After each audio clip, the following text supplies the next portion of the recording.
कार्रवाई की जा रही है आपकी यहाँ पे, क्या दुकान थी क्या? मेरी दुकान थी यहाँ पर जूते चप्पलों की। कितने वर्ष? गरीबों की दुकान। और मैं दलित से हूँ। मैं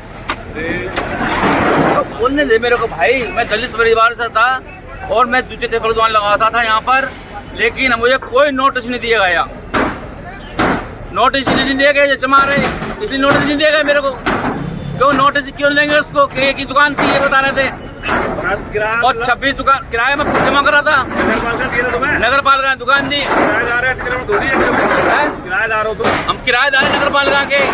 क्या हमारे बच्चे वालों ने किराए दुकान दे दी थी, लेकिन मैंने ना दुकान बेची ना किराए पे दी, लेकिन मेरी कोई सुनाई नहीं है।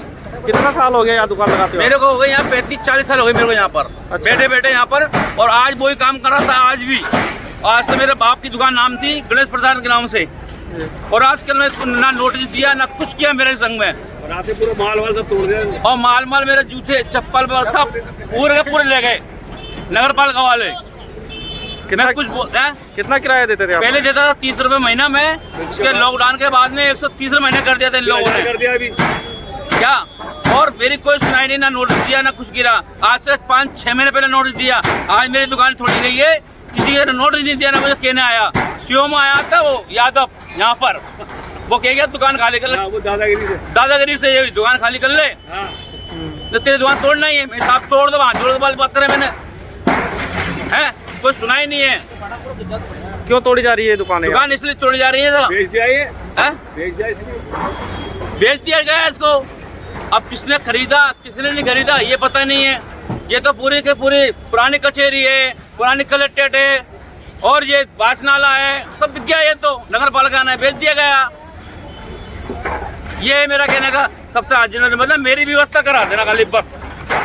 बाकी के जो जाटव समाज ने जो दुकान बेच दी गई है ये दुकानें तो आप लोगों को ही दी थी हमें। ये शुरुआत इसको मोची बैठने के लिए नहीं बैठते थे यहाँ पर, तो आप तो इसके परमानेंट दुकानदार रहे होंगे फिर। मैं तो परमानेंट 42 साल मेरे को बैठे बैठे कोई 40-42 साल थे मेरे को, और आज भी शुरू से आके अभी तक मेरा पिताजी ने काम किया, मैं बड़ा हो गया। अरे काहे नहीं होना, मैं जानता हूँ इस बात को। ये तो आग लगाएगा पेट्रोल डाल के।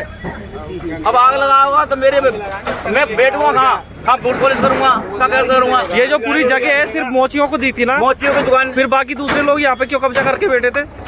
उन्हें बेच दी गई है, पैसे ले लिए उन्हें स्टैंड लगा लिया कोर्ट के अंदर। कोई 70,000 ले लिए, कोई 50,000 ले लिए। आपकी समाज का मोची की आप बता रहे हैं, मोची तो यहाँ पे सिर्फ गिनने चुने हैं, बाकी तो सारे दूसरे। सिर्फ एक ही है ना? एक ही है, बाकी दूसरे बैठे। अगर नगर पालिका ने नहीं की तो मैं जानू और मेरे बच्चे जाने। खरीदे दुकान से 50,000 रुपए में दे दिया, 60,000 ले ली, कोई 70,000 ले ली, कोई 1,20,000 लेके बेच दी। उन्हें बेच दी, वो पैसे जमा करे नहीं, नगर पालिका जमा कर रहा था। सीधा हमारे पास है नगर पालिका। नहीं तो इसको बेचने का क्या पक्का एग्रीमेंट है क्या आपके पास? कोर्ट से लिखा पड़ी, स्टाम्प पे लिखा पड़ी, कोर्ट से ही लिखा पड़ी हुई, नगर पालिका ने नाम नहीं हुई, और कलेक्टर ने कह दिया था कि ये दुकान मोचियों की, और मोची के अलावा किसी को दुकान नाम नहीं हो सकती। इनके नाम ही। लेकिन मैंने दुकान नहीं बेची, ना किराए पे दी। 35-40 साल मुझे काम करते करते पिताजी करते थे, इसके बाद मैं काम करने लग गया यहाँ पर। तो आप प्रशासन के अब क्या चाहते हो? मैं यही चाहता हूँ कि मेरी व्यवस्था या दुकान बने, या कुछ मैं बच्चे कैसे पालूंगा, मैं बच्चे कैसे पालूंगा यहाँ से। और अगर ऐसी स्थिति में प्रशासन आपको कोई सुविधा मुहैया नहीं कराता है, दुकान नहीं देता, तो आप क्या आगे सोचिए कि मैं कहीं भाग जाऊंगा बाहर या पागल हो जाऊंगा।